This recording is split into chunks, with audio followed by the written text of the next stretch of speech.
Hello and welcome to the Tennessee Informer. Well, we had a week off last week, but we're glad to be back and we have a great show lined up for you.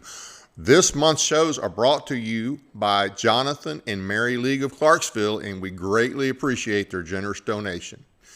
Thank you all for joining us tonight. The name Nathan Bedford Forrest struck fear in the hearts of the Yankee enemy during the War for Southern Independence. But unfortunately, he's now seen by Yankees, communists, and other indoctrinated lowlifes in our society as the epitome of an evil, racist slaveholder, undeserving of even being allowed to rest in peace and not have his grave desecrated. I think he deserves much better, and most Americans used to think so as well. Nathan's birthday was yesterday, Sunday, July the 13th, and today we are going to celebrate his birthday by telling the truth about this great man's exploits during and after the War of Northern Aggression. Nathan Bedford Forrest is one of the greatest Tennesseans that has ever lived and certainly was a much better man than his current detractors. So from everyone here at the Tennessee Informer, happy birthday, Nathan Bedford Forrest. Before we get into the celebrations, first we have another Trump update. The topic of tariffs are back in the news again. The good thing about them is they brought in, since I think towards the end of June or the 1st of June, $27 billion, and that's great. I hope that continues. It very well may, could increase. That's a lot of money, and it's potentially great news. But only if we apply it to the incredible amount of debt we're in, okay? As long as it doesn't just become another funding stream. If it just becomes another funding stream, then that's a seriously wasted opportunity. But I'm glad that we're doing well with that, so hats off to President Trump for his tariffs. President Trump, he's hard to follow. He is really hard to follow. Yes, we are still talking about Epstein, and we'll continue to talk about Epstein. Why wouldn't we? I know most of you are probably up on the whole Epstein thing, and we're like, we've been hearing for months now that more is coming out, they're getting it together, and now Trump is like, oh, we're still talking about this? Why are we talking about this? Why are we wasting time on this? That was just crazy. I don't know what's up. Now, I don't buy the theory that Trump is in the Epstein files. I don't buy that, okay? If he was in the Epstein files, the Dems would have found a way to hang it with him. Even if some of their people were in it, they would have found a way to hang him with that already. So I don't know what's going on, but I'm not buying the line we're getting from the White House, okay? And for him to come out and say, well, this is just a left-wing stunt or whatever he's calling it. Well, when did he find that out? Did he just now find that out? Was that the result of their investigation for the last 5 months? If that's the result, then they should say, okay, hey guys, they fooled us all this time and here's how they did it. I don't think anybody's buying that. So I hope they come clean on this. This is not going to go away, and it really hurts the credibility, in my opinion. Trump is now sending weapons to Ukraine. He says he's upset with Putin, says Putin's real nice guy, but that, he talks nice and then bombs people at night. Well, that still does not make Ukraine our war. And that still does not mean we should be sending them weapons. Now we're going to send them Patriots. Apparently we're going to send it to NATO or the UN, whoever. He said somebody else is paying for it, but we're still sending it to them. That's still depleting our reserves. I'm sure we don't have, a huge number of Patriots. We're going to send them that. And do you think that Russia, since he's announced this to the whole world, they're going to say, oh, well, it didn't come directly from the U.S. to Ukraine. It went to, that's not going to matter. If we were at war with Mexico right now, we're fighting because of the cartels, and Russia gave weapons to Guatemala and told Guatemala, announced it to the world, hey, this is for Mexico. Yeah, I think we would still say, hey, that's from Russia. That's a problem. So I don't know why we're going down this road. I thought, he was right when he said it wasn't our war, it wasn't our fight. I think he's meeting with NATO tonight, so we'll see what comes out of that. Anyway, we do have some good news out there on the economy. I just hope that they use this tariff money to pay down the debt, because guess what? That debt is a huge, huge threat to us, short term and long term. Now to our special guest, Gene Andrews. Here's a little bit about Gene Andrews in case you haven't heard of him, or we had him on the show a couple times before, but just in case you forgot. He was born and raised in Nashville, Tennessee. He played football and ran track in high school, went to college on a trade scholarship at the University of Georgia, track scholarship at the University of Georgia. He served as a first lieutenant with the 3rd Marine Division in Vietnam. Thank you for your service, sir. He played for the Quantico Marines football team back in the States and even had a tryout with the Cincinnati Bengals.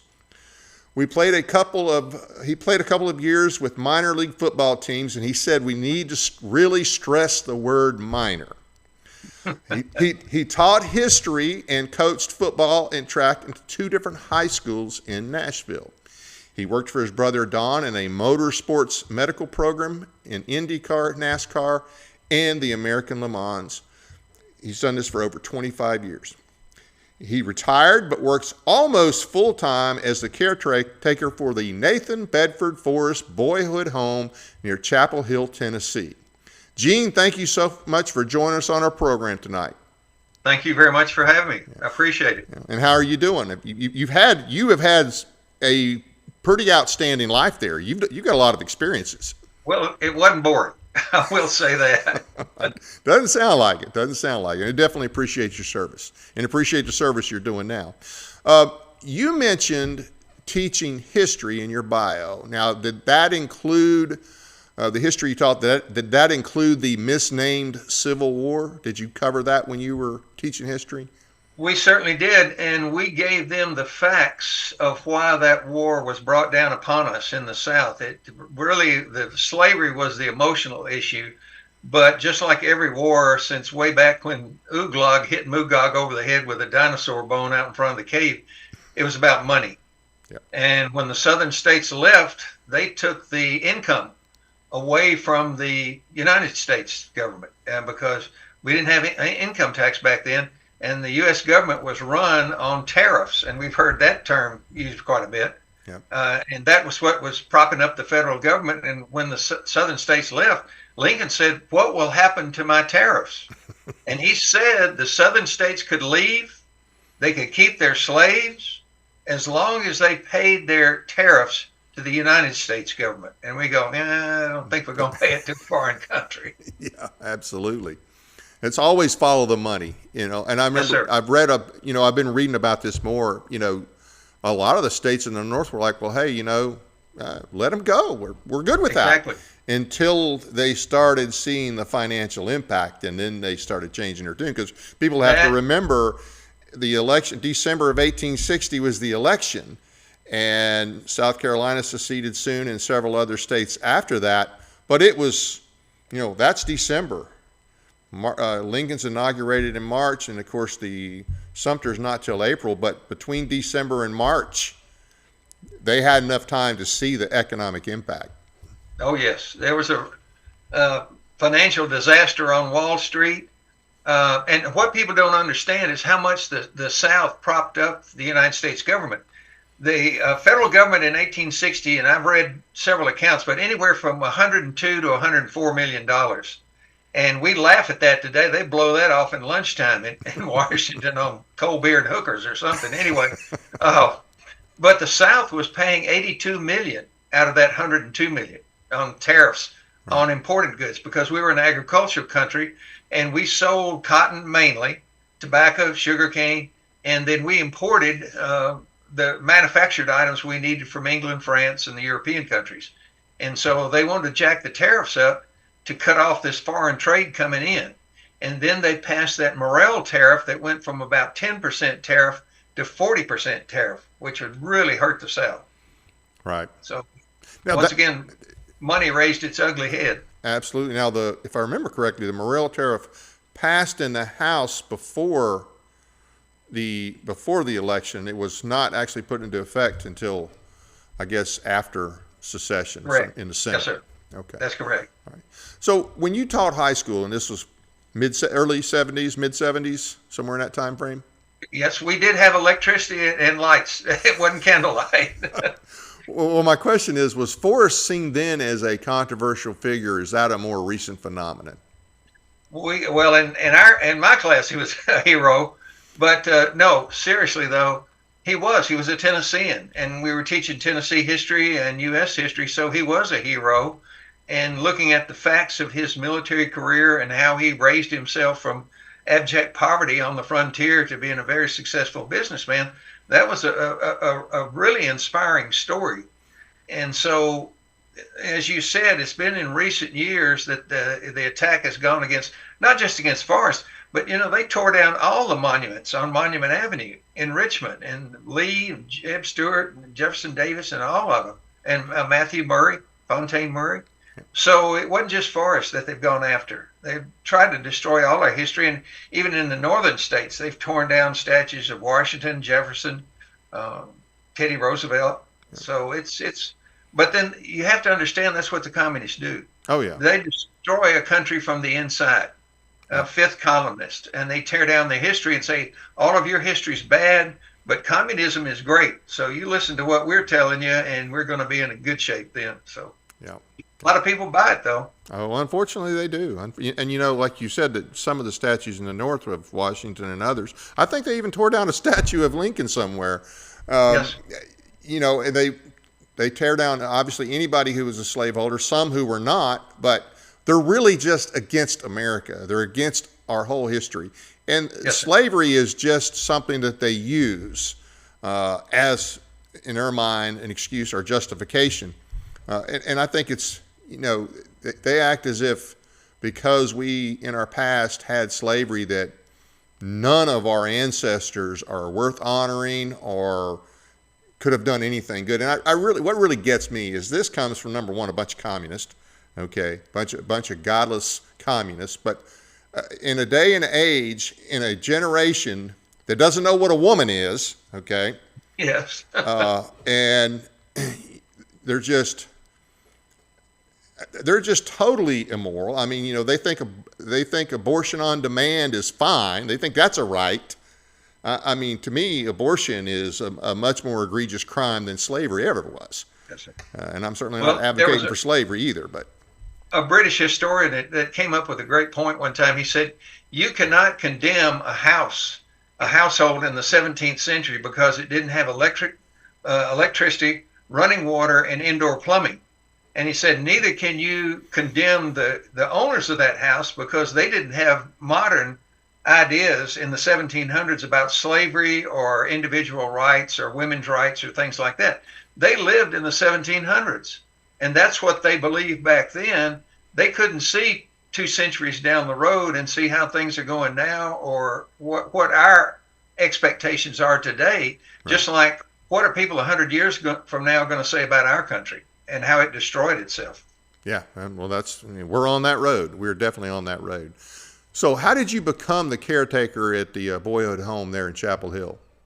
I raised my hand to scratch something, and they said, okay, you're it. No, Commander of the Sons of Confederate Veterans, Ed Deason, asked me if I would take over the restoration work and just kind of supervising what they were doing out there. And supervising turned more into working than anything else. So I started out there in the early 1990s. Oh, wow. Early 2000s. And I'd been going down there when the state owned the property and wasn't doing anything with it, just weed eating and trying to repair a little bit of the house as I could. And then the Sons of Confederate Veterans acquired the property and out there, the Forrest Boyhood home right there in 1997. And so we've been working on restoring the house and taking care of it ever since. And restoring the inside of the house, trying to get some period furniture in there. We do not have any furnishings from the Forrest family. When they left and went to Mississippi, they took everything with them. But we have a young lady, Cheryl McLean in Brentwood, that's gotten us a lot of these old pewter plates, frying pans, skillets, and pots and pans for the fireplace, and a lot of the 1800s furniture. And she's done a really tremendous job on furnishing the house. Looks like it. Wow. Now, how much of that house was still intact when you started the refurbishing? Well, the main part of the house, the logs that we see there were there. There was no front porch. There were no windows. They'd all been shot out or broken out. It had a tin roof instead of the cedar shakes like we replaced it with. The tin had blown back and water was pouring in. And a shot like this, you could barely see the bottom of the house because of all the weeds and saplings that had grown up.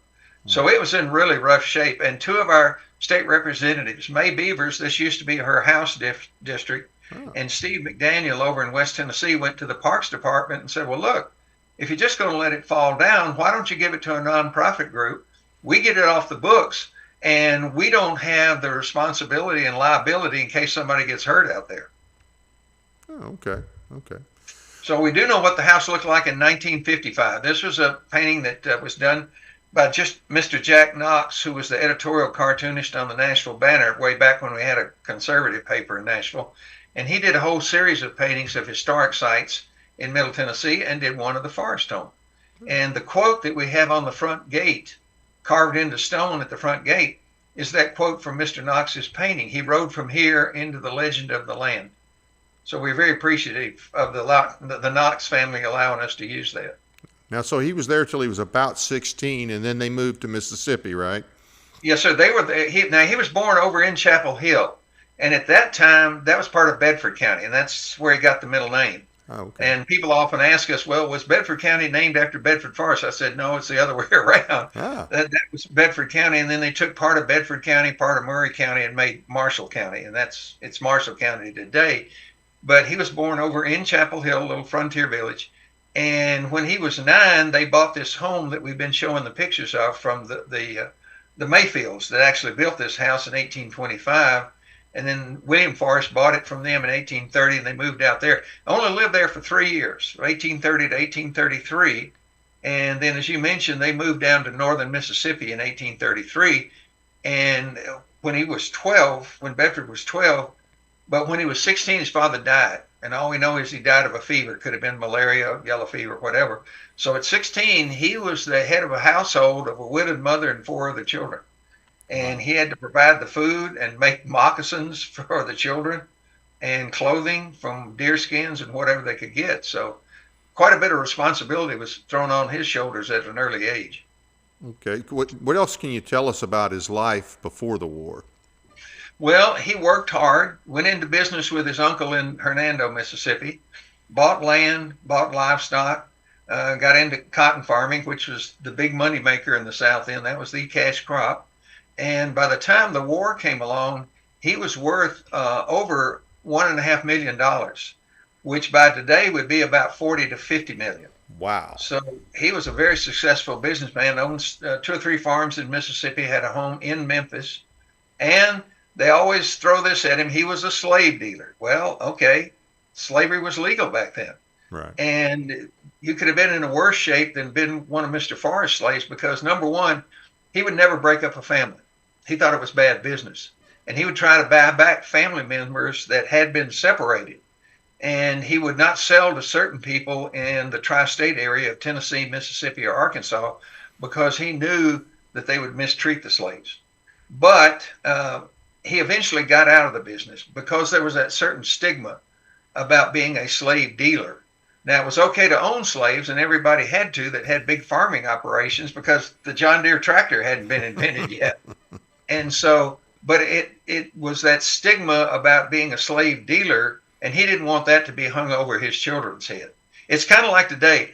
People want to drive a Ferrari or a Lamborghini or a Mercedes, but they really don't want to hang out with people that work on them and have grease under their fingernails. And, you know, they're not a member of the club. So we don't want to hang out with those people. Right. So that was the double standard about being a slave dealer. But at the start of the war, he asked his slaves to serve with him during the war, to be teamsters, drive the wagons that they needed. And he promised them their freedom, that if they served through the war, regardless of the outcome of the war, he was going to give them their freedom. And about the 3rd time he was shot, he called them all together and said, boys, I don't think I'm going to make it to the end of the war, but I promise Mrs. Forrest you'd have your freedom. You're free to go now. But we would really appreciate it if you'd stick it out with us. And 44 out of the 45 stayed with him. Wow. And that was a better or a lower desertion rate than the U.S. Army or the Confederate Army. Now, you said Teamsters, and but they weren't just Teamsters. I mean, he had Well, they actually were part of his harness. guard, right? They did what they did on the plantation. They were harness makers. They were blacksmiths. They were carpenters. Drove the wagons. Did all the things like that they had done prior to the war. And he had blacks in his escort company. Okay, that's what I was thinking. Yeah, the escort company. Yeah, and served with him in combat positions or combat billets. And back then, a general was allowed to have an escort company. And these are people that dressed up in fancy uniforms and rode around with the general and mainly stayed in the rear with the gear. You know, it was nephew and brother-in-law and all that kind of thing. Not with Forrest. The escort company was like Marine Recon or Special Forces or Navy SEALs. When the outcome of the battle was in the balance, he would throw his escort company right smack into the middle of it. And he'd be right with them. And oh yes, he led from the front. And the escort company would be about 100 men, but they went through over 263 during the course of the war because so many of them had been killed. Oh wow! And that would be a good picture of them right there. What they would probably look like. Wow. Now I had heard that he was illiterate. Is that accurate? Well, no, he was not illiterate, and he used a lot of colloquial expressions of the day. And he spelled by ear instead of spelling by what the spelling book said. Well, a lot of them did that. He was very well intelligent in business actions. I mean, you don't make $1.5 million by being ignorant. And he only went though to 6 months of formal schooling when he was a boy. But he was very intelligent, a brilliant strategist on the battlefield. And came up with some great quotes and great sayings. And no, he was not a professor of English at Oxford. I will give you that right there. But he could express himself very well, and he got his point across to the men he served with and the generals he served under. Right. And he actually joined initially as a private, a 40-year-old private. Here was a man that was a multi-millionaire, and anybody with that kind of money wanted to be get a high rank in the army or important political position. He walked into the recruiting office in Memphis and enlisted as a 40-year-old private. And I'm sure those teenage boys in that cavalry company probably called him Pops or Grandpa or something like that. They didn't do it very long, though. Right. Because he also knew Governor Isom G. Harris, the governor of Tennessee. And Governor Harris knew Forrest, and he asked him to raise a mounted battalion of cavalry and gave him a commission as a lieutenant colonel. And the rest, as they say, was history. Went from there. One of the only two people in American military history that went from the rank of private all the way up to lieutenant general. Who was the other? And that's Governor Harris right there that gave him his first officer's commission. Who was the other that went from private to general? Lieutenant General, well, now my mind went blank. Sorry. I had a Biden moment there for a minute. General Puller, Lewis B. Puller. Chesty Puller. Chesty Puller. Puller. That's yes, sir. Right. That's right. Sorry, I had a Biden moment. That just went blank. And actually, I have this book here. I've read it. This is written by Jack Hurst. It's a biography, and I have read it. It's been a while, so I've forgotten a few things. But I thought it was a pretty good book. I thought it tried to get at the truth instead of just slandering a man on anything and everything. This other book we'll talk about a little bit later. It's reference to the Klan, but this is a good book. I recommend it if anybody out there that hasn't read about him. And there's some other good ones. You have any other recommendations on books? Yes, sir. Well, there's several. The only one that was written during his lifetime and he proofread were the Military Campaigns of Nathan Bedford Forrest by Jordan and Pryor. And so that was written while he was still alive, and he proofread that. There's another one that's been a classic for any number of years. It's called That Devil Forrest, which takes Sherman's book by Dr. Wythe. And then one that's come out recently that's really interesting to read was by Dr. Samuel Mitchum. It's called Bust Hell Wide Open. And that was Forrest's quote at Fort Donelson when they said they were going to surrender. He said, I didn't bring my men here to surrender. We're going out of here tonight, even if we have to bust hell wide open. And it's not anything really different on the military, the battles or things like that. But it's really a good book on Forrest's character and what type of person he was. And Dr. Mitchum made a really good point in the introduction to that book. He said, in the Western theater of the war, the professionally trained West Point generals hardly ever won, while Forrest, the untrained amateur, hardly ever lost. And his tactics, they've been studied by our military and other militaries Yes, sir. For decades. Yes, sir. I remember my dad talking about him. It came from Forrest, but they do study him. Right, yeah. Well, I'm sure now they don't want to give him credit, but yeah. No. Yeah. Well, the Germans even did that. Rommel.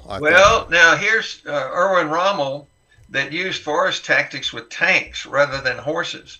And there is a story that in the 1930s, Rommel and Hans Guderian, who was the German officer that was really the father of the modern Blitzkrieg, came to Mississippi and went to some of the battlefields there, especially Bryce's Crossroads, to understand how an army of 3,000 could not only defeat, but rout an army of 8,000 off the field. Wow. And so, the modern historians say, oh, no, that never happened. But they have people in Mississippi, elderly people in the 50s, 1950s and 60s, that said, oh, yes, there were 2 German officers that were here. And they were asking about Forrest. Wow. So, anyway. Well, let's talk about some of his exploits and different battles he was involved in. And we'll set aside Fort Pillow for last. But okay.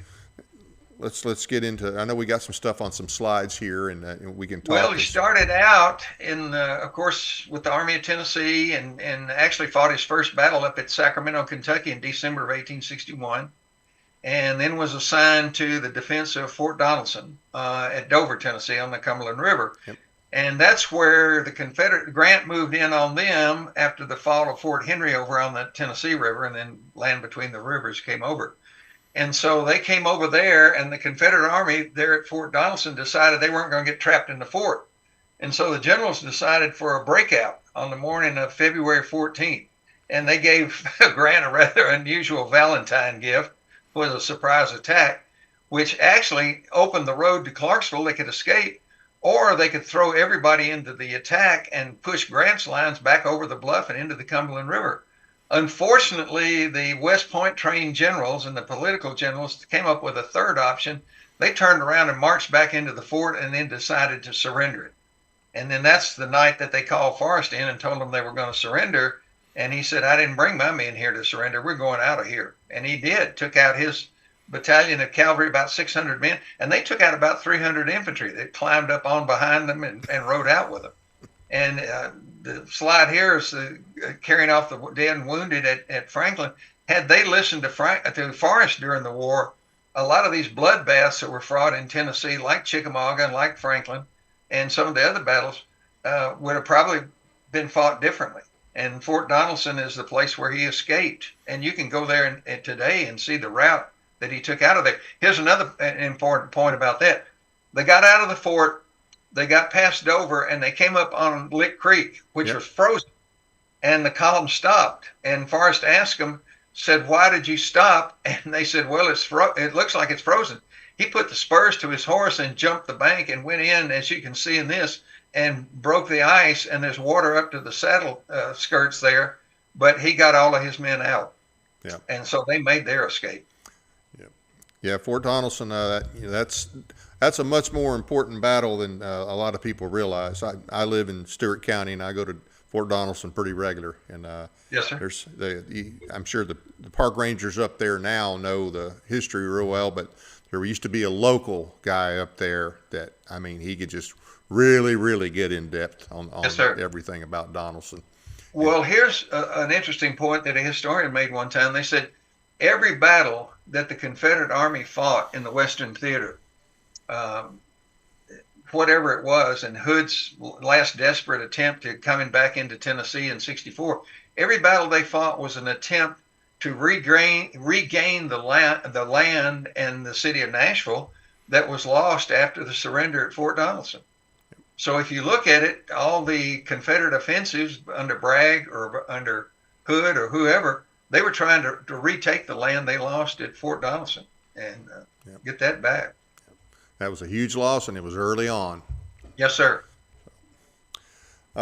I think we got some more slides here of the in West Tennessee.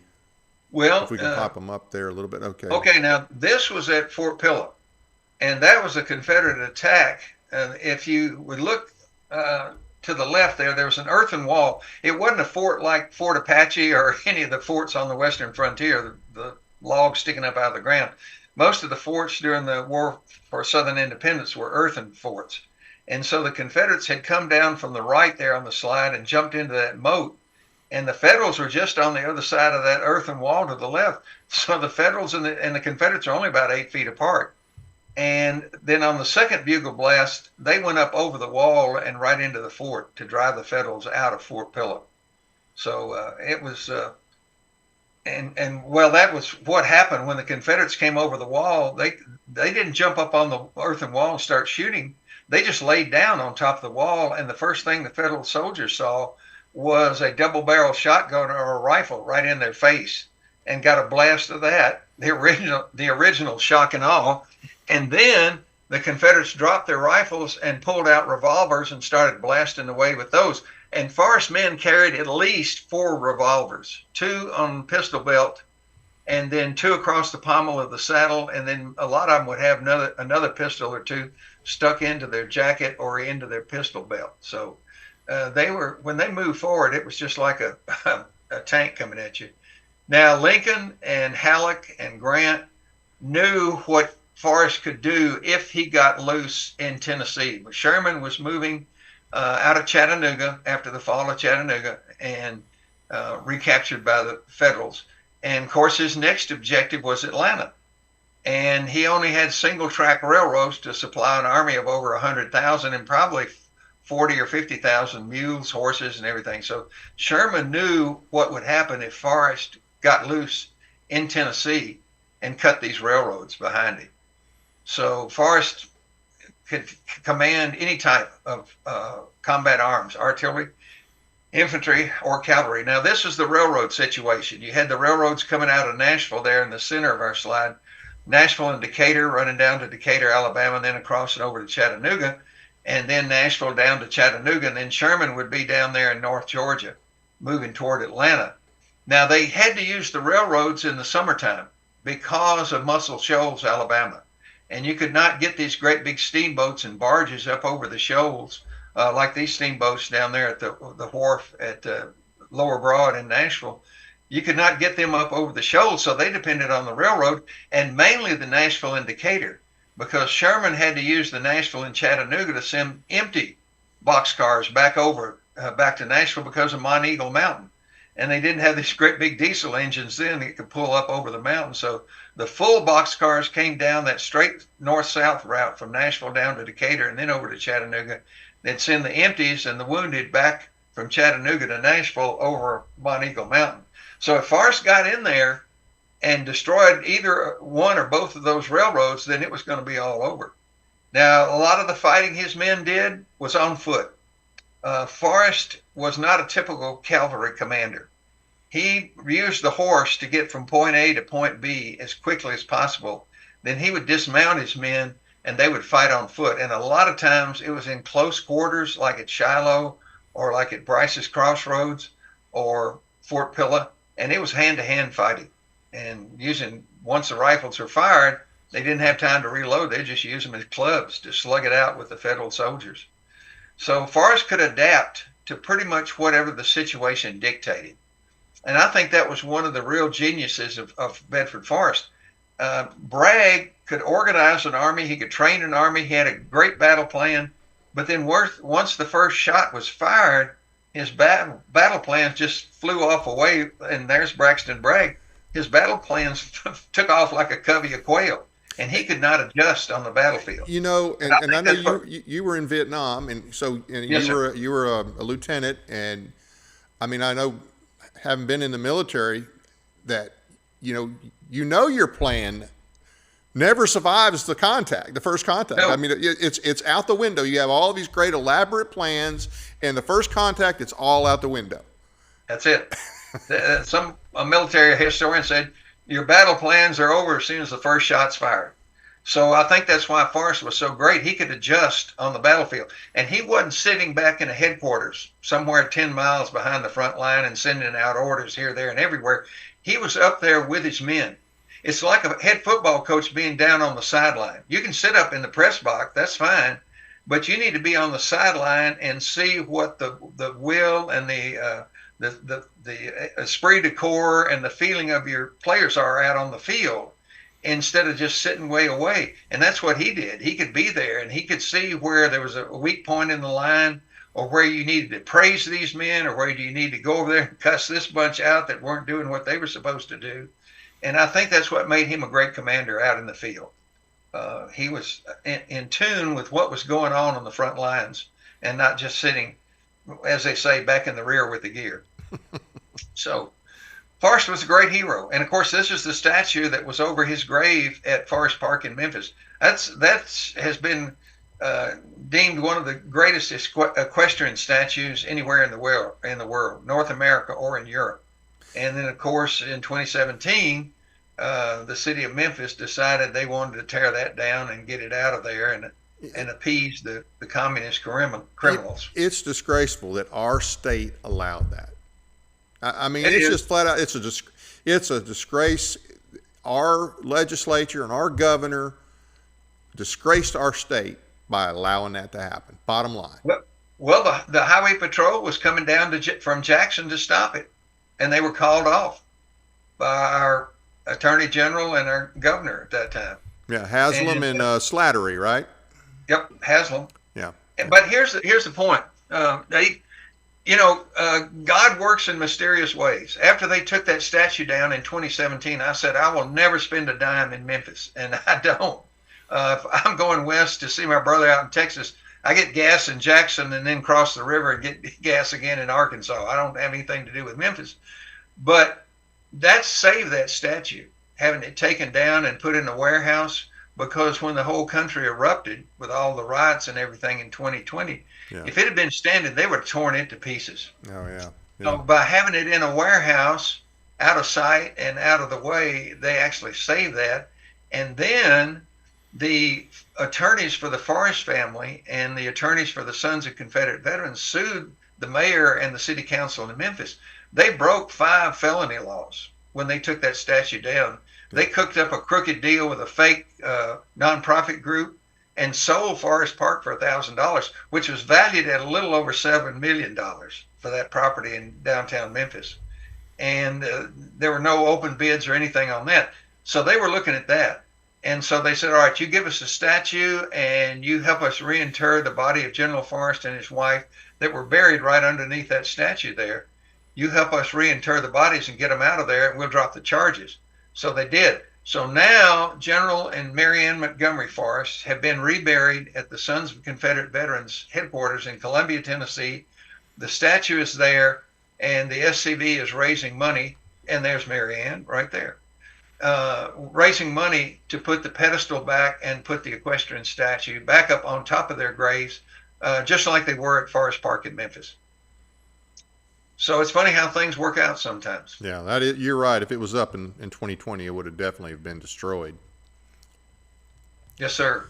We're going to talk a little bit about Fort Pillow. Okay. Now, we always hear it called the Fort Pillow Massacre. Yes. But does it even propaganda? Absolutely. Does it even meet the definition of a massacre? Well, the definition of a massacre is a total annihilation. And that did not happen at Fort Pillow. It was a one-sided victory, that's true, but it wasn't a massacre. And the people that, all of these critics and the historians on The View and CNN and all of these great historians that they drag out on TV, they know nothing about Forrest. If he'd ordered a massacre, they wouldn't have taken one single person out of there alive. And the casualty count, and this was from a Confederate naval officer, there were 201 prisoners that were taken out alive. Right. Another 130 were too seriously wounded to be moved, and Forrest and his men left them there that night with the federal medical staff. So as far as the definition of a massacre goes, that was a total lie. It was war propaganda, and the Yankee government needed something to fire up the citizens in the North. Recruiting was really going downhill in the North. It looked like the war was never going to be over. They were having to bring in boatloads of mercenaries from Ireland and Germany to fill up the ranks in the Federal Army. And so they needed something to whip up this hatred and animosity for the South. And it's just like, well, World War I, they had this story about the Germans bayoneting Belgian babies and holding them up on their rifle on the bayonet. Well, it's all lies, but that's what war is. Winston Churchill said the first casualty in war is the truth, Yeah. and that is true. Absolutely. Now, the at Fort Pillow, I mean, that's because there were some black soldiers there, Yes. and there were white. Most of the whites, I'm assuming, were local Unionists. Yes, sir. And deserters from the Confederate Army. And deserters. Now, the Yankees were paying better. yeah. Now, well, let me back up here a couple things. I want to hit this before I get to that. You mentioned a minute ago mercenaries. Now, a lot of these people that came from Europe, you had a lot of the former participants in the Revolution of 48 from Europe. The 48ers. 48ers. And the 48ers are what? Marxist. Absolutely. Bolsheviks, communists. Yeah. In the Union Army. Not the Union, Confederate well, Army, not in the just Union in the Army, but in Lincoln's government. Yeah. And, Karl Marx wrote glowing editorials about Abraham Lincoln and had it published in Horace Greeley's, I think it was the New York World, was his newspaper in New York. Anyway, in Horace Greeley's newspaper. And Karl Marx told that in order for Marxism or the Bolshevik Revolution, or they didn't call it communism back then, but socialism, to be successful, you needed a strong dictator as president. And they saw Lincoln as a dictator. And they saw Lincoln as the person that could start communism in this country. And not only did he get glowing reports from Karl Marx, Hitler wrote a lot about him and how he thought Lincoln did was a great leader, because he said National Socialism would need a strong dictator to take over the country. Strong dictator, strong central government. A strong central government. You're exactly right. But that's in Mein Kampf in the German version. They've cleaned that up on the English version of Hitler's Mein Kampf. You don't get that in there. But if you get a German copy of it, then that's what Hitler said about Lincoln. So Lincoln has some great admirers in Karl Marx and Adolf Hitler. Two of the worst of the worst. Wow. Okay, so now Fort Pillow, and I want to talk about this a little bit about this. Before the battle in that area, let's talk some about what had been happening. I think before Forrest came back, there really weren't a lot of Confederate troops in that area, correct? No, sir. Tennessee had fallen to the Federal Army. West Tennessee was occupied. They had Memphis. They had Jackson, Paducah, Kentucky. And Forrest that winter was in Columbus, Mississippi, in northern Mississippi. He had been assigned 2 cavalry divisions, one under James Chalmers and one under Abraham Buford. And Buford's cavalry division was dismounted, which is just saying pretty much they were infantry. They were foot sloggers. Right. So Forrest and his men were going on a raid into West Tennessee and Western Kentucky for horses. And when they left Columbus, Mississippi, Fort Pillow was not mentioned. That was not in their operational orders. And they left on March the 1st, headed into West Tennessee and all the way up to Paducah, Kentucky, and then back to Mayfield and coming back down. That was Forrest's second raid into West Tennessee. And once again, none of that time, that 5 weeks they were on that raid, was Fort Pillow ever mentioned. And why would they even go there in the first place? Everybody knows cavalry can't attack a fort. You have to lay siege to it. And even if they could capture it, Fort Pillow was right on the Mississippi River, and the Federal Navy could come along and just blast them out of there anytime they wanted to. So why go 60 miles out of your way to take a fort that you're not going to keep, and you run the risk of losing a lot of your men for nothing? Well, they left on the 1st of March. By April the 4th, they were coming out of Tennessee, and then he sent a supplementary order or report to his commanding officer down in Mississippi, Stephen D. Lee. He said, "We will attend to Fort Pillow." So what happened after 5 weeks that changed all the plans? The civilians in West Tennessee came to Forrest and asked him to do something about the federal troops in Fort Pillow that were coming out of Fort Pillow and robbing the civilians in West Tennessee, burning their homes. William Brownlow was one of the officers there, son of Parson Brownlow, or as James Brownlow was the son of William Brownlow. Parson Brownlow, that was one of the Reconstruction governors in Tennessee after the war. He said that any Confederate soldier in West Tennessee would be shot on sight. And Fielding Hurst was the one that they really wanted to go after, a kin of ancestor of Jack Hurst. And that was the one they wanted. He was the worst. Just to give you one example, he captured 7 Confederate soldiers, had 6 of them shot. They were not treated as prisoners of war. But they were the lucky ones. The 7th one, a Lieutenant Dobbs, was an officer. They smashed his face in. They cut off several parts of his body, slit his throat from ear to ear, and left him out in the field to bleed out.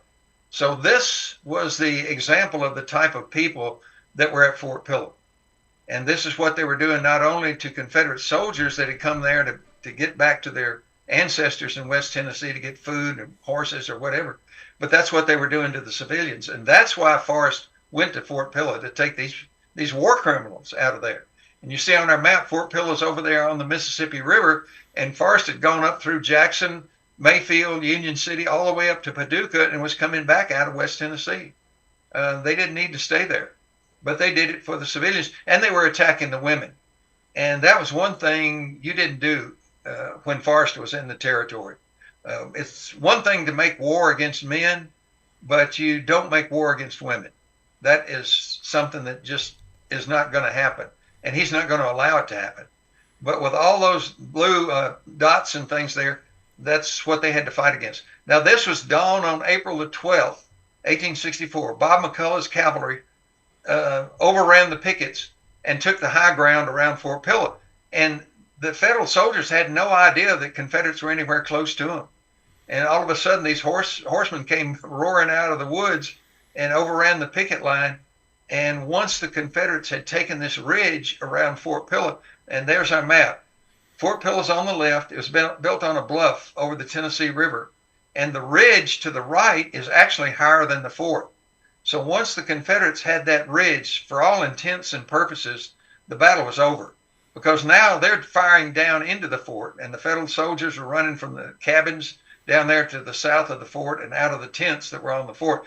Oh, and by the way, the blacks had the tents inside the fort, and the white Union soldiers had the cabins down there. They didn't believe in integration back then. And so once all that shooting took place up on that ridge, they're running to the earthworks to try to man the earthworks. Now, the Mississippi River was right at the base of that bluff there. And today, Fort Pillow State Park, the Mississippi has moved west. The channel has moved west off of our slide there. So it's all just woods and swamps down there now. But back then, the Mississippi River was right up against the Tennessee side of the shore. But once the Confederates got that high ground, they had snipers that were picking off anybody that stuck their head up over the wall of the fort. And 3 times, Forrest sent in a white flag and offered a chance for the fort to surrender. And nobody would have been killed. Well, there would have been a few that were picked off by the snipers. So once again, they're out there with a white flag offering terms of surrender to the fort. And each time the commanding officer of the fort turned it down. Their only officer that had any combat experience at all, Major Booth, he was picked off by one of those snipers, one of the first shots that was fired. The command then fell to a Major Bradford, who even the Federal officers said was worthless. He had ducked out of some financial shenanigans in Iowa and was hiding out in the Army as an officer way down here in Tennessee. So he wasn't much for a commanding officer. They didn't know the situation they were in. They were in an untenable position, and they refused to surrender. And as we had on our earlier slide there, the Confederates, when they refused the surrender, they rushed down off of that ridge, jumped into that moat around the fort. About half of them got up on that little ledge right outside that earthen wall, and then they reached down and pulled the rest of them up and got them up on the wall of the fort. And then on the second bugle blast, they went over the wall and into the fort. Now, most of the casualties from Fort Pillow on the Federal side were in those rows of tents when they broke and ran. And here's our statistics disproving that claim that it was a massacre. And these numbers came from Captain Ferguson, the U.S. Navy, who was there right after the battle. They had 200. The U.S. soldiers had 221 killed, but Forrest took out 206 prisoners, and they left behind 130 wounded that were too seriously wounded to be moved, and left them with the federal medical staff that night. The Confederates only had 14 killed and 86 wounded, and they said, well, that's why it was a massacre. The casualties were so different from one side to the other. But the thing was, you had a fort full of inexperienced soldiers and inexperienced officers that did not know the situation they were in. Oh, and they were drunk. And that's right. After the Confederates got over the wall, they found barrels of whiskey all along these earthen walls of the fort that the white U.S. officers had given to the blacks because they didn't think the blacks were going to fight without being juiced up on whiskey. And even during these truces for discussion, the chance to surrender, the blacks were up on the wall of the fort shouting all kinds of insults and obscene gestures at the Confederates. And this was the days before the NFL and the NBA and trash talk did not go over very well. So they made a bad situation worse. And there was already bad feelings between the Confederates and the Federals because what they had done to a lot of their relatives in West Tennessee. And the soldiers in Fort Pillow just made it worse. Now, I'm not going to say that not a single Federal soldier was shot after they were surrendered. That that probably did happen for revenge. But once again, if Forrest had ordered a massacre, they wouldn't have taken out a single blue soldier. Right. And a lot of from what I remember reading, Forrest was, of course he led from the front, but by the time he got there to the fort, a lot of those people would have already been killed from the earlier attack. The most casualties that were taken were in that initial assault. When those Confederates came over the wall, first thing the Federals saw, as we were mentioning earlier, were double-barrel shotguns and rifles right in their face with a huge blast of that. Confederates dropped their rifles, pulled out the revolvers, and started firing away. And when they made that break to get to the bluff and get down below the bluff, they were only about 30 yards away from where the Confederates were. So even a bad shot could hit something. And when they ran through those rows of tents, which compacted them into very tight rows. So all the Confederates had to do was just shoot at the mass of soldiers right out in front of them. They were going to hit somebody. Yeah. So that was it. It was over. Now, Forrest got in there about 20 minutes after the initial attack went over the wall. He ordered the flag to be cut down, because as long as the flag was flying, that meant the fort hadn't surrendered. So once they cut that flag down and the Federal soldiers were off that bluff and down on that river road, then that's where a lot of the accusations of people being shot after they were surrendered was going on. But it was a total chaos down there. Confederates were coming down from the north to the south down the river road, coming up from the south to the north on the river road. And then the ones that had come over the wall were up on the bluff, and they were firing right down on top of them. So the Federal soldiers were caught not only in a crossfire, but really in a triple fire. So that's where a lot of the casualties were piled up down there as well. Yeah. So they still stick to that. They still cling to that Fort Pillow Massacre, and they would probably have you. I think they want you to believe that most of the garrison was black, and that's why it happened, which is obviously not true. But the other thing too, Congress had hearings on this, and they brought Forrest in to testify after the war. The war. So does anybody believe that if they had anything on him, that they wouldn't have strung him up? No, and but you have to go back to war propaganda, and that's what they used. They had an investigation right after Fort Pillow while the war was still going on, and there were about 40,000 copies of that congressional investigation were printed. At that time, that was the largest printing of any congressional investigation that had come along. And so they printed 40,000 copies, and they gave them out to newspapers all over the North to whip up this anti-South feeling. And like I said, the so-called eyewitnesses at the Fort Pillow Massacre were just basically lies. The eyewitness report that was written for the newspaper was written by a newspaper reporter in Knoxville. which is 395 miles away from Fort Pillow. And if he were an eyewitness, that guy had one heck of a pair of eyes to see over the Cumberland Plateau and the Middle Tennessee Basin all the way to Mississippi River. So it was war propaganda. And because blacks were involved, then Forrest was our first victim of a racial hoax.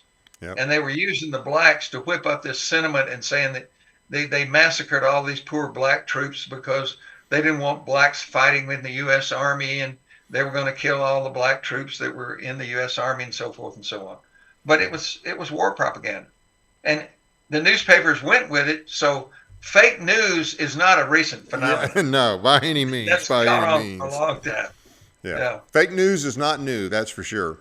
No, sir. So, got a few other. Well, one other thing about that, they were asking General Sherman, who was certainly no friend of Forrest, and he did his own investigation, and he said no, it was just a one-sided battle. And he said pretty much the same thing.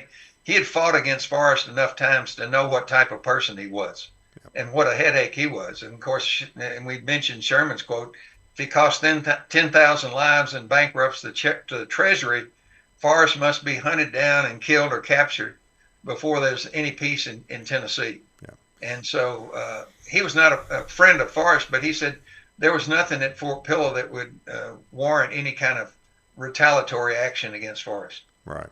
And Sherman is somebody who would know what a war crime is because he did a lot of that. He did a lot of war crimes. And he wrote the book on it. Absolutely. Him and Sheridan and Grant, yes. And Lincoln knew all about it. People need to read more about what happened in the war. What happened in the Shenandoah Valley? What happened in Georgia? What happened in South Carolina and in Tennessee and pretty much throughout the South? I mean, you talk about making war on civilians, women and children.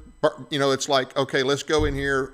There's no soldiers. We're just going to burn down every house. After we steal whatever we want, we're going to kill whatever we can't use as far as livestock goes. We're going to take personal possessions. We're going to destroy the place. Yes. And they did that repeatedly. I mean, the Union Army as a whole. And this, what I'm saying, you can read accounts of Union officers who were disgusted by it, okay, but it was not an aberration.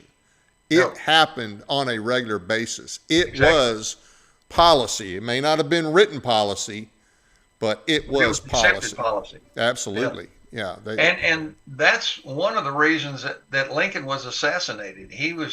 John Booth felt that Lincoln was a war criminal because what he had done to Confederate prisoners of war, the Confederate prisoners that were executed and murdered. And I've always said that Lincoln was the only leader of a victorious country that was executed for war crimes after the war. And that was revenge for what he had done. And they all say, well, Booth was, crazy, and all this kind of stuff like that. But there were letters that he wrote about what Lincoln had done to have a Confederate soldier executed that was the brother of a girl he was dating. And Booth wanted revenge against Lincoln for what he had done there and having legitimate prisoners of war executed. I'd never heard that. So not a surprise because they don't want to teach that in the schools. I think the biggest no, they won't teach you that one. No, sir. Yeah. I think the biggest tragedy of the Lincoln assassination, and I'm not saying I agree with going up and shooting somebody in the back of the head, but I think the biggest tragedy was that it happened in April of 1865 instead of April of 64. There you go. Because then it, of course, made, it was after the fact then, and as bad as he was, as bad as Lincoln was, I still think Reconstruction would not have been as bad under him as it was under the Radical Republicans. Well, that is possibly true. But on the other hand, Lincoln said a lot of things that he didn't live up to. We'll have to remember Lincoln when he was a representative from Illinois in the United States Congress, and Texas came in as a state. Yep. New England threatened to secede because they're going to make they said they're going to make 2 or 3 states out of Texas. And that means there'll be 2, 4, 6, maybe even 8 Southern conservative Democrats in Congress that will tip the balance of Congress away from the Whigs. Yep. And give it to the conservative Democrats. And so New England was threatening to secede, and Lincoln was all for it. And even during the war, the Northern Democrats or Copperheads, they were against Lincoln. They weren't aiding the Confederacy. They were just against the war because it was costing too much money and costing too much in lives. But back when Texas was coming in as a state and New England was threatening to secede, Lincoln said, any people, anywhere, have the right to withdraw and form their own government at their own choosing. This is a most sacred and most inalienable right. Yeah, you mean like so the way our country started out? All for secession then. But then when he was president, he changed that when the southern states took him up on it. And I've often said that probably Lincoln was listening to the Eagles, Hotel California, that said, you can check out anytime you like, but you can never leave. So maybe he heard that song somewhere. Yeah. Here's the thing too. He told a huge lie. His he went back to, the Articles of Confederation and Perpetual Union, and basically said that the states were created by the federal government, which is historically inaccurate. The states it's backwards. Yeah, the states were here first, and then the Constitutional Convention, they created the federal government. Yeah. So he got it totally backwards. Yeah, and for him to say perpetual union, it said perpetual union not in the Constitution, but it said it in the Articles of Confederation. But wait a minute, what did we do with those, with the perpetual union or the Articles of Confederation? Well, we ignored it, or they ignored it at the time, and instead of having to have 13 to change anything, we decided if we got 9 people to go along with this Constitutional Convention, then those 9 will form another country. Now, we ended up with all 13. Exactly. Eventually, we didn't get North Carolina and Rhode Island right away. They joined later. But yeah, he built on a total lie.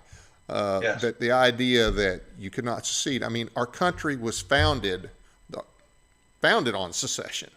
Okay? Exactly. The we states seceded from Great Britain. Yeah. And that was fine. And we all shoot off firecrackers and eat watermelon on the 4th of July and celebrate that secession. Yeah. But then we don't get to celebrate our secession in the South and our Independence Day. Yep. There's a few other things I want to hit here. Sure. So after the war with Forrest, what was his attitude as far as, he fought hard for those 4 years. Yes, sir. When the war was over, what was his attitude towards the government and towards, the freed slaves, the blacks? What was his attitude towards them? Well, the North was afraid that people like John Mosby and Joe Shelby and Forrest were going to carry on guerrilla operations. And this war may drag on for 10 or 15 years. And that's what they were afraid of, that those people, they didn't need a government to keep fighting. And if the Confederate government and the major armies like Lee's Army in Northern Virginia or Joe Johnston's Army of Tennessee surrendered, they could have cared less. They saw the government in Richmond as an impediment to actually carry on the war. And so that's what the North was afraid of, that Forrest would never surrender, or John Mosby, or some of these others. But Forrest said when the war was over, it was over. You'd done the best you could. And he advised his men in his farewell address. He said, I have never on the field of battle sent you where I was unwilling to go myself, nor would I now advise you to follow a course that I would not follow. And so he said, boys, you did the best you could, but it's over.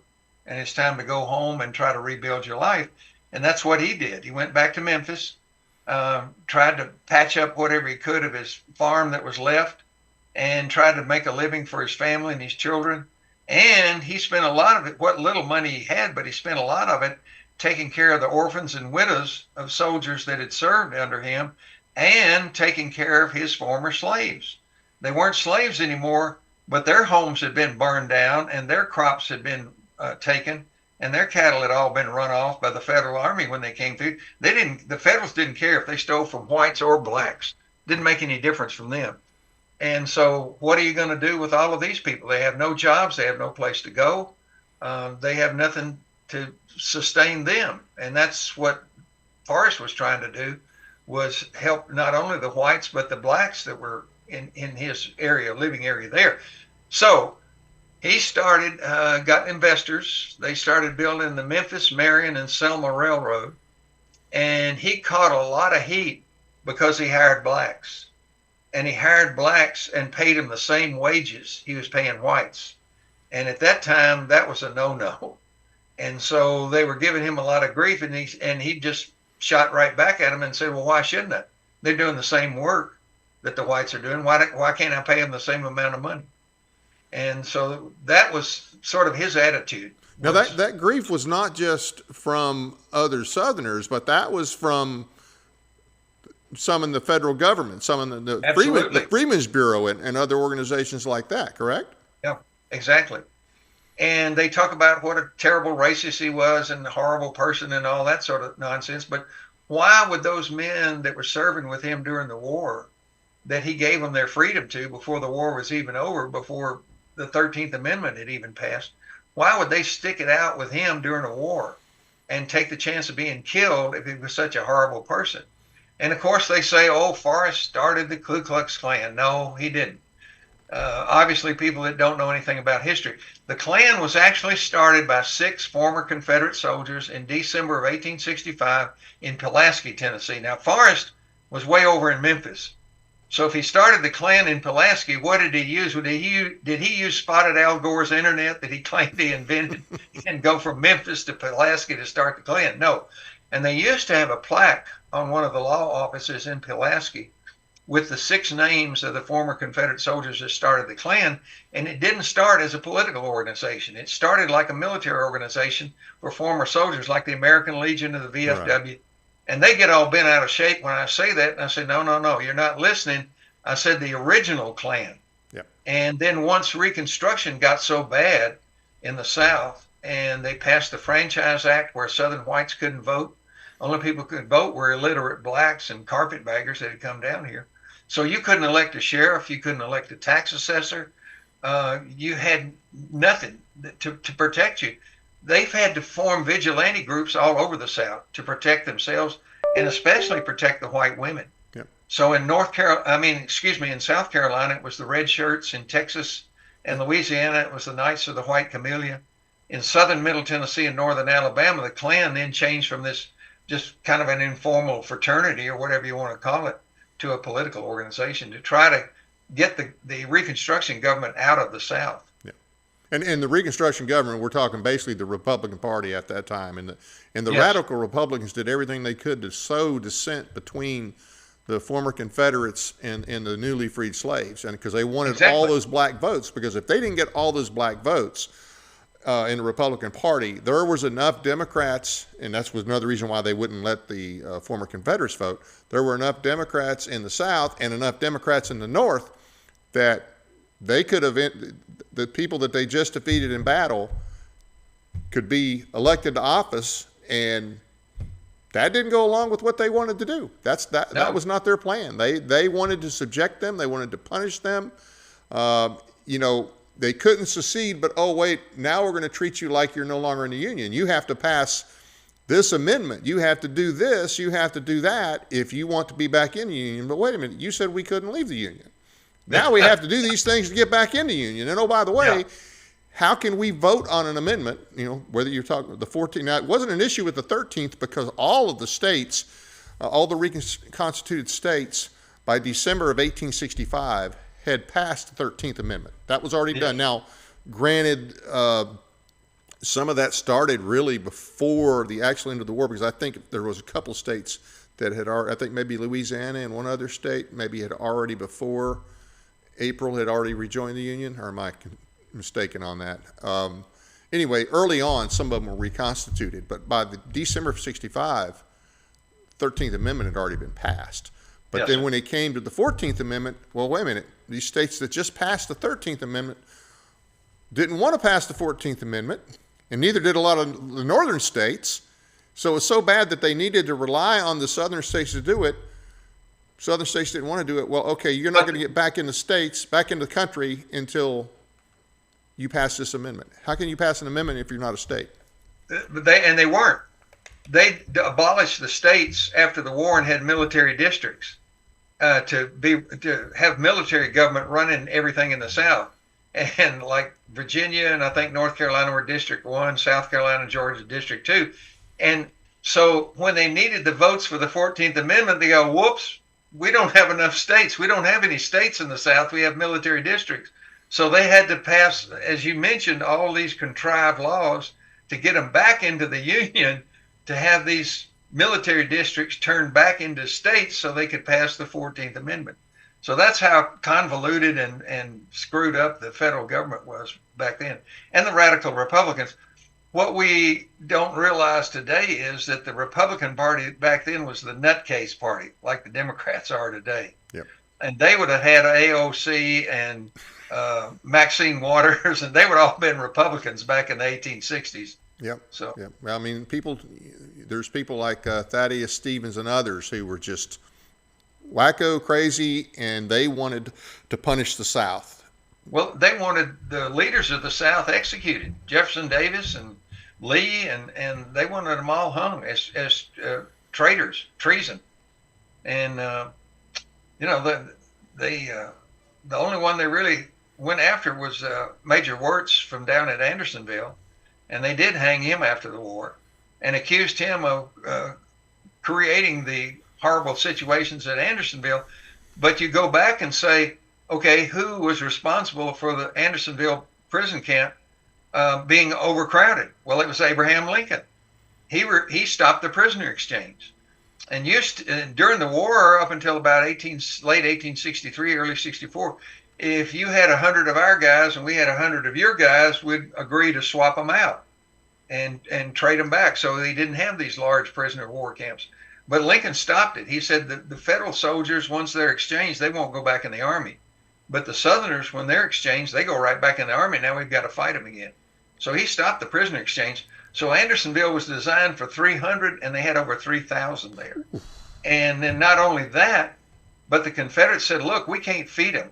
We can't feed our own people. You've captured Jacksonville, Florida. Why don't you send over medical supplies and food to your prisoners and send the Sanitary Commission with them, which is the forerunner of the Red Cross.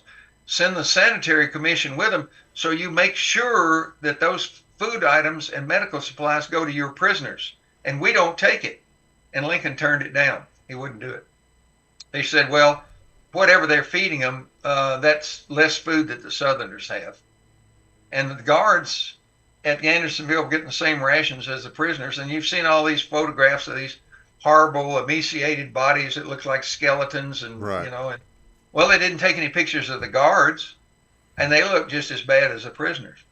Yeah, I don't think I've ever seen a picture of that. But, they also don't tell you about all of the Confederate prisoners that died in northern prisons. A lot of them froze to death. And they had the food. Yeah. And they had the winter clothing. Yeah. And how many of them froze to death at Elmira, New York, and they wouldn't give them winter clothing in the wintertime in New York because they said, well, if we did, they might look like civilians if they escaped. So we can't do that.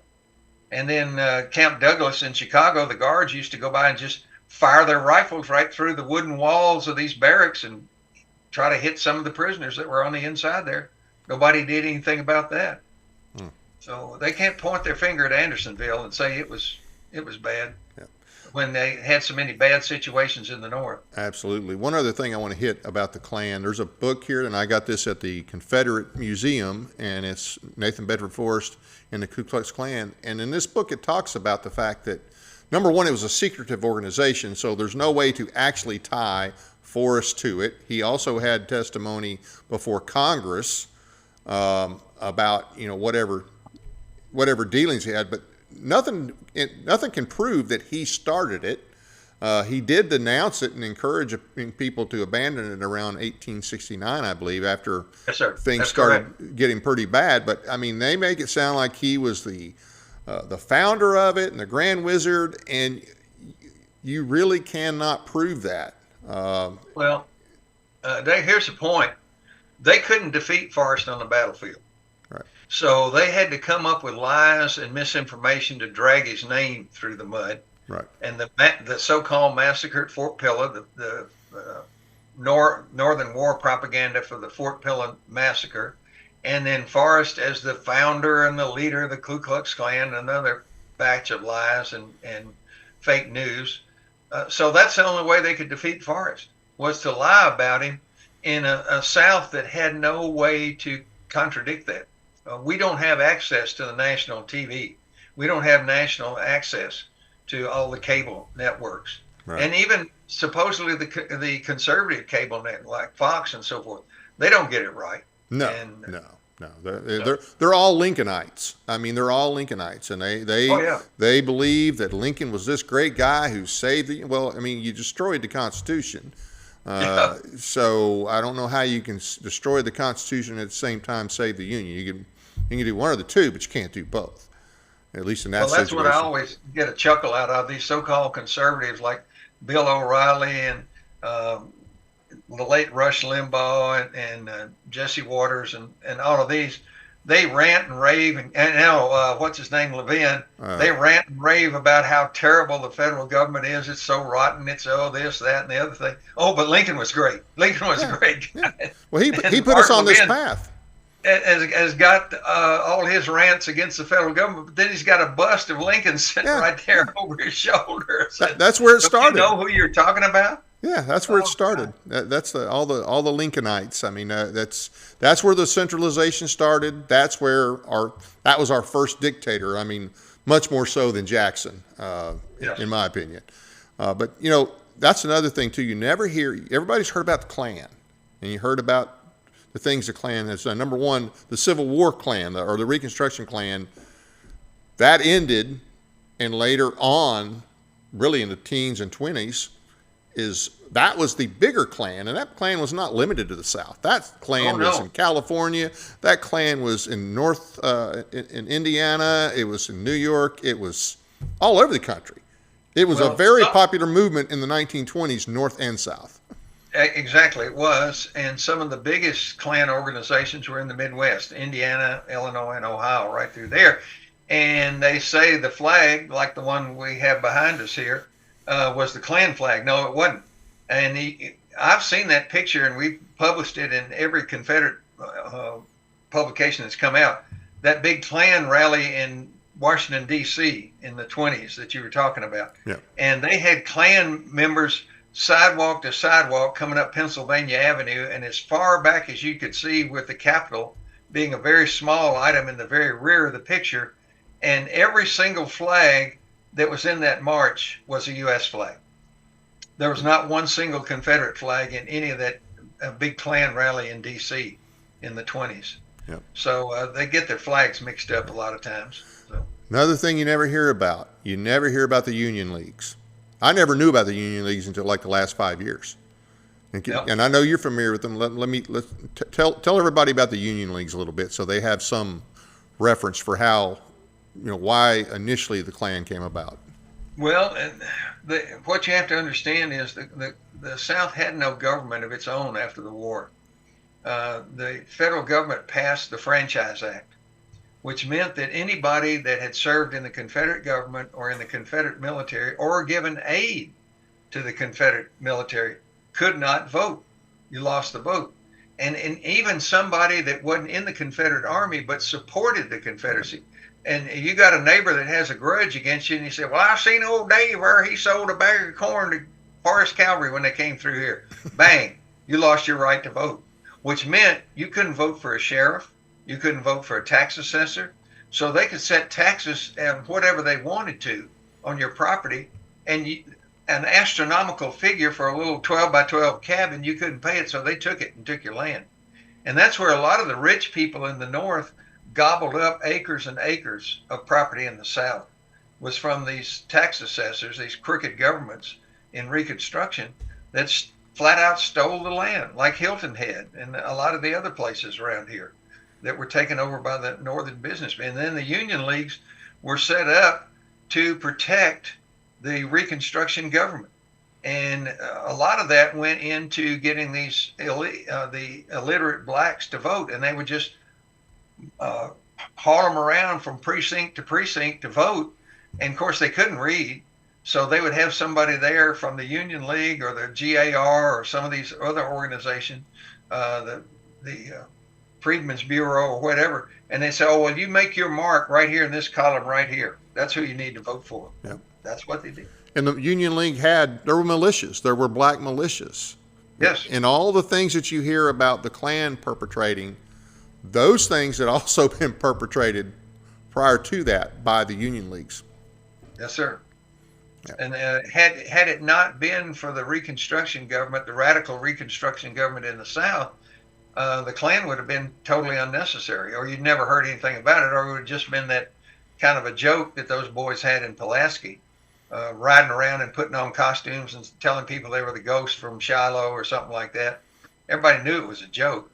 And they always made sure they rode by their girlfriend's house, and she would pretend to be scared and faint, but when she fainted, she always fell into her boyfriend's arms. And that's the way it was set up. So everybody knew it was a joke until the Reconstruction government got so bad and some of these attacks against the Southern civilians became a common occurrence. They had to protect themselves. And people say, well, they turned against the blacks. They turned against the blacks because they were collaborators with the enemy. Right. They sided with the enemy. And were the French really bad people because they turned against the French collaborators that sided with the Germans? When the German armies were pulling out of France and heading back into Germany after the Allies had landed at Normandy and they were coming across France, and then the German armies were pulling out of Paris and heading back to the German frontier, the French turned on these people that had been collaborators with the Germans. And we've seen those photographs of women that had their heads shaved and were beaten, and guys that were beaten up and even killed. Well, they were collaborators with the enemy. So why would the Southerners all of a sudden say, oh, well, that's okay.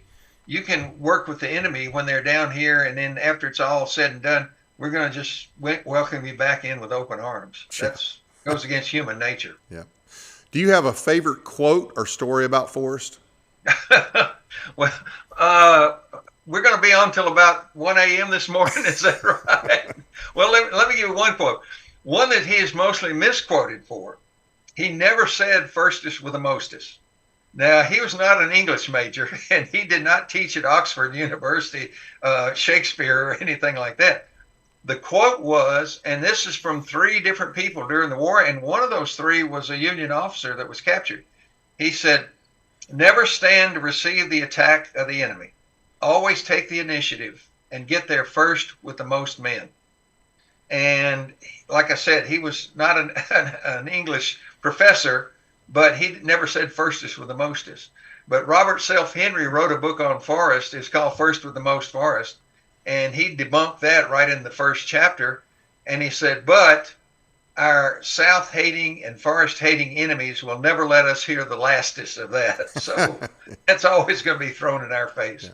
And another one, as we said right at the end of the war, he told his men, he said, you know, I've never on the field of battle sent you where I was unwilling to go myself, nor would I now advise you to a course which I would not follow. So and one other incident, I've had a lot of people, in fact, there's a book about it, after the war, his conversion and membership in a church, conversion to Christianity, but he was never anti-Christian. And he wasn't a big church member and church goer before the war, but he wasn't anti-Christian. And during the war, he invited chaplains to be with his officer staff and eat at their officers' mess. So he valued chaplains with his command. And one of his most prominent officers was a Methodist minister, D.C. Kelly.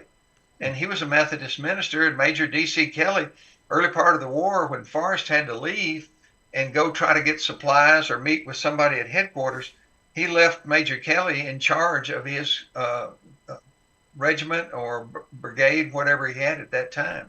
And there's a story about after one of the battles, a column of federal prisoners were being taken to the rear, and Forrest noticed that one of them was a chaplain, and he told one of the guards, bring that man over here. And so they brought this chaplain over to Forrest, who was sitting there on his horse beside the road, and this chaplain was sweating blood because he had he'd remembered all these stories about Forrest and believed that Forrest was somehow a 2-headed monster and he was going to just rip him to pieces and drink his blood. And Forrest said, well, preacher, we'll send you back over to the federal lines when it's safe. He said, we'll send you over there under a flag of truce. We can't do it right now because there's still a lot of bullets flying around out there. And this man was just taken aback. And he said, I never believed I'd get such treatment. I believed all these stories about you. And I'm overwhelmed at your generosity. And he said, oh, yes, sir. When it's safe, we'll send you back. He said, the Yankees need you over there a lot more than we need you over here. So he had quite a few stories about him. I bet. That story. That one of the quotes was at that Parker's Crossroads battle down there in West Tennessee when they were coming out of Tennessee after that raid in December of '62. There was a federal force out in front of them, and Forrest was taking his time and using his artillery to take them out. He sent one of his commands back behind them. They knew another federal brigade was closing in on them from the rear, and they wanted them to stop them. They took the wrong road.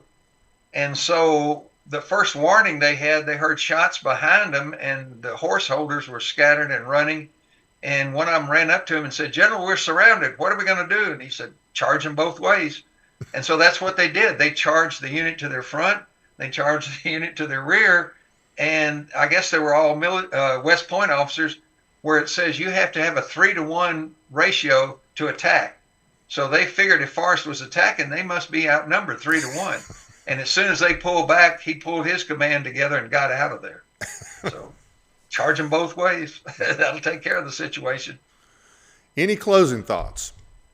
Well, thank you very much for the time. And thank you very much for trying to present the correct information to our people out there. We have to have people like you in the media that try to get across the factual information of Forrest and the South and our war for Southern independence. It was not a war to maintain slavery. The South had offered to end slavery before the war and said, just do what the British did, pay the slave owners for their investment. And the same thing the French and the Spanish. Yep. Federal government refused to do it. It would have been a lot cheaper than fighting a war, and a lot more lives would have been saved. Well, these were two slaveholding republics. At the time, they were two slave. I mean, you had slavery in the North at the same time. So, yeah. And Lincoln's emancipation excluded the states in the North that slavery was still legal. Absolutely. So thank you very much. We appreciate the time and hope our viewers learned a little something about great Tennessee hero, Nathan Bedford Forrest. Absolutely. Well, hey, I really appreciate what you do, and I appreciate you coming on and spending this time. And there's other things I wanted to get to, and I definitely want to have you back on. And we don't have to wait till his birthday next year. But I'll probably, if I'm doing this again next year, I'll probably do this again next year. But I don't want to wait a year to have you back on, because there's a lot of other ground I'd like to cover as well. Thank you very much. Certainly will enjoy helping you out. All right. Well, you have a great night. And once again, we really appreciate you. Maybe we can make Forrest great again. Yes, sir. All right. I want to thank the audience for taking the time to watch our program tonight. Please be sure to hit the like and subscribe button, as well as the notification bell, so you never miss an episode. We appreciate your support. Speaking of support, thanks again to Jonathan Mary League. Their donation makes July's programming possible. We really do appreciate that. Another way you can help us out is by subscribing. It doesn't cost anything, so please subscribe and share us with your friends as well. Check out our radio podcast on iHeartRadio, Spotify, and other platforms.